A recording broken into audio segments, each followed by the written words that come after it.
नमस्कार मित्रों, मैं भरत माद्रेचा, जैन ज्योतिष वास्तु सलाहकार और जेम स्टोन स्पेशलिस्ट। मित्रों, YouTube में हमारे चैनल में आप सभी का स्वागत है। आज मैं एक नया टॉपिक, एक नया विषय लेकर के आया हूँ। आपने सुना होगा कि कुंडली में कई सारे योग बनते हैं, जिसमें षडाष्टक योग होता है, बिया बारु होता है, नवपंचम योग होता है, लाभ योग होता है, प्रतियुति होता है। तो आज हम बात करेंगे कि जन्म कुंडली के अंदर नवपंचम योग अगर है या नहीं, और अगर वो डिग्री वाइज नवपंचम योग बराबर है दो शुभ ग्रहों के बीच में, तो व्यक्ति को बहुत लाइफ में गेन मिलता है, बहुत लाइफ में प्रोग्रेस करता है। और उसमें भी यदि ग्रहों का डिग्री वाइज नवपंचम योग बना हुआ है तो व्यक्ति बहुत आगे जाता है। तो समझते हैं नवपंचम योग के बारे में। यहाँ पर मैं एग्जाम्पल के लिए, उदाहरण के लिए, मेष लगन की कुंडली मैंने यहाँ पर लगाई है।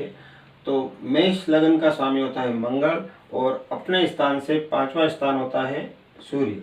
तो मेष राशि का, मेष का सिंह राशि से नवपंचम योग होता है।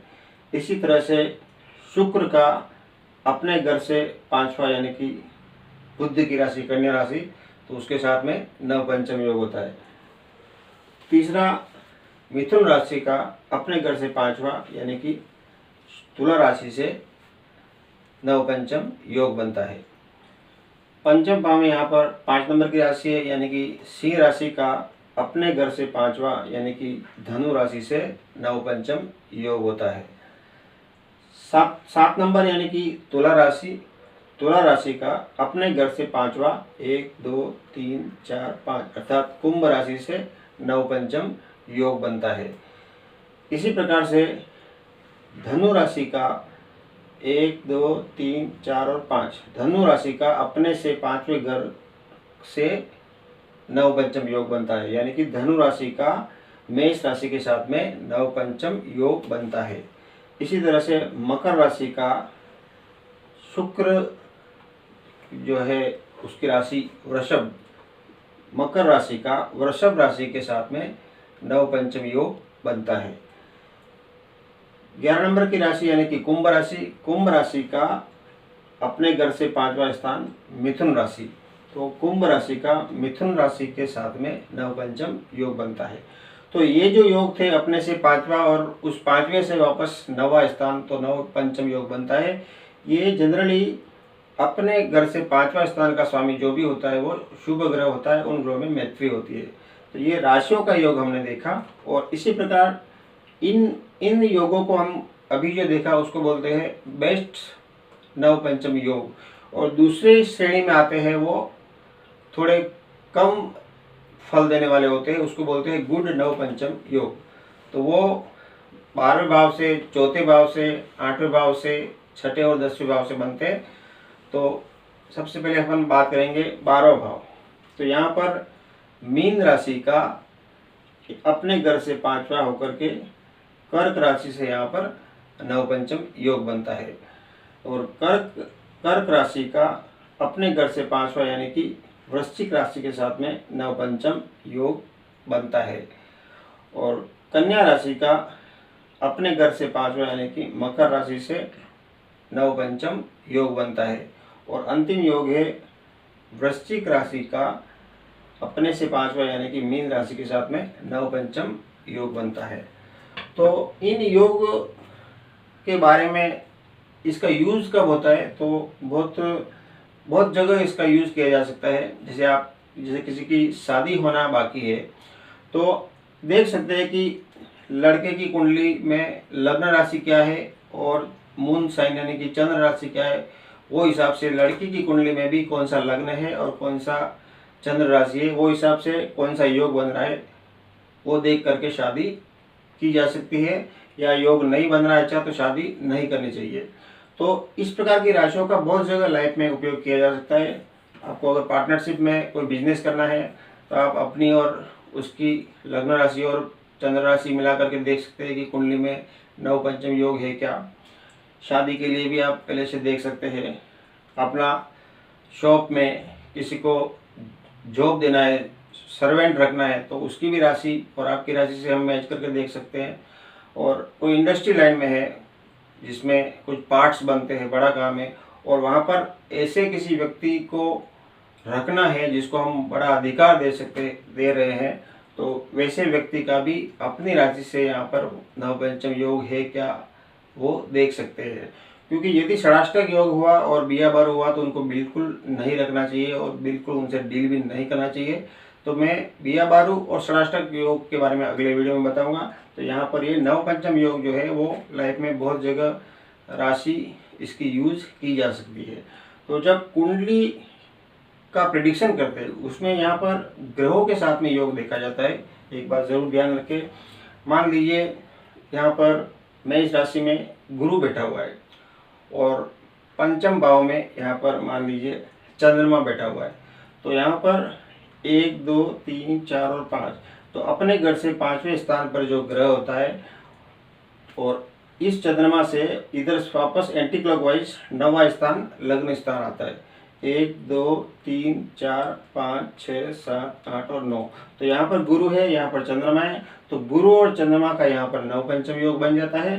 तो यहाँ पर जब भी गुरु की महादशा और अंतर्दशा चलेगी, व्यक्ति का बहुत लक साथ देगा, व्यक्ति फॉरेन जा सकता है, नाम मान सम्मान बढ़ेगा, बिजनेस में बहुत आगे जाएगा।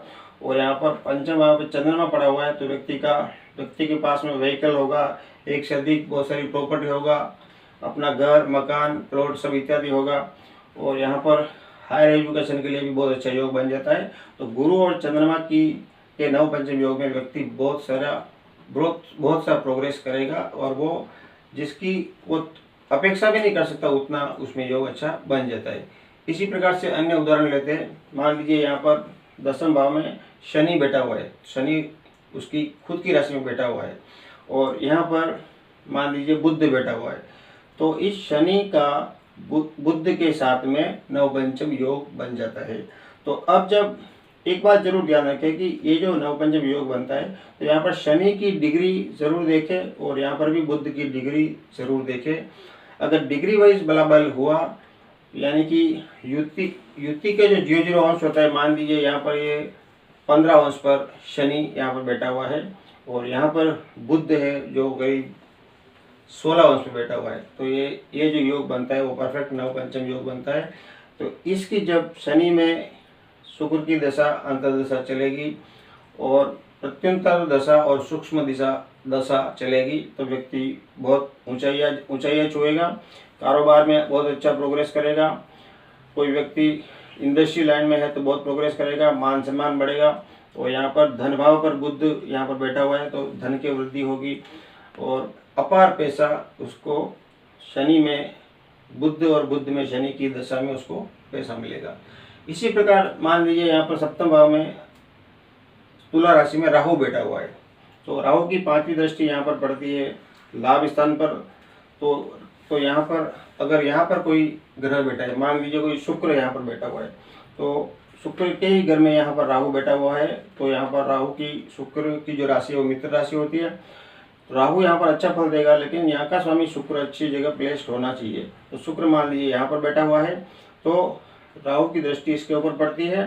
तो यहाँ पर राहु की महादशा और शुक्र की अंतर्दशा जब भी चलेगी तो व्यक्ति लाइफ में बहुत प्रोग्रेस करेगा, पार्टनरशिप में बिजनेस से भी उसको बहुत फायदा होगा, शादी होने के बाद में वैवाहिक लाइफ भी उसका बहुत अच्छा रहेगा और बहुत ही आर्थिक उन्नति करेगा। तो इसी तरह से हम कई सारे योगों को दे सकते हैं। देखना यही है कि अपने घर से 5वें घर में कौन सा ग्रह बैठा हुआ है, यहाँ पर कोई सा भी ग्रह हो, यहाँ पर कोई सा भी ग्रह हो, तो ये अपने घर से 5वें घर में जब कोई ग्रह बैठा हुआ होता है तो यह नवपंचम योग बनता है। तो जो आपको मैंने पहले बताए थे वो बेस्ट नवपंचम योग है, और जो दूसरे योग जो बताए थे आपको, जो कि 8वें 12वें और 6ठे भाव से बनते हैं, वो रहते हैं मध्यम दर्जे के, जिसको गुड नवपंचम योग बोलते हैं। लेकिन जो बेस्ट नवपंचम योग जो 8 तरह के हैं, अपनी अपनी एक दूसरे ग्रह से मित्र राशि से, वो यहाँ पर बहुत अच्छा फल देते हैं। तो आप भी अपनी कुंडली खुद देख करके एनालिसिस कर सकते हैं कि आपकी कुंडली में नवपंचम योग है या नहीं। अगर डिग्री वाइज बलाबल अगर ग्रहों की है और नवपंचम योग बन रहा है और उसकी महादशा या अंतर्दशा जब शुरू होगी तो व्यक्ति बहुत ही लाइफ में प्रोग्रेस करेगा और वो हर तरह से हेल्थ के हिसाब से भी अच्छा होगा उसका और वेल्थ के हिसाब से भी अच्छा होगा। तो मित्रों, आपको भी यदि जन्म कुंडली दिखाना है, उत्तम क्वालिटी के जेम स्टोन लेना है, आप हमसे संपर्क कर सकते हैं। आपके दुकान, मकान, फैक्ट्री, बंगलो इत्यादि का वास्तु चेक करवाना है तो वास्तु विजिट करवाने के लिए आप हमसे संपर्क कर सकते हैं। तो आपको भी यदि वीडियो हमारा पसंद आया हो तो आप उसे लाइक करें, शेयर करें, सब्सक्राइब करें और साथ ही बेल आइकॉन ज़रूर पुश करें ताकि जब भी हमारा नया वीडियो आएगा आप उसे सबसे पहले देख पाएंगे। आज के लिए बस इतना ही। धन्यवाद।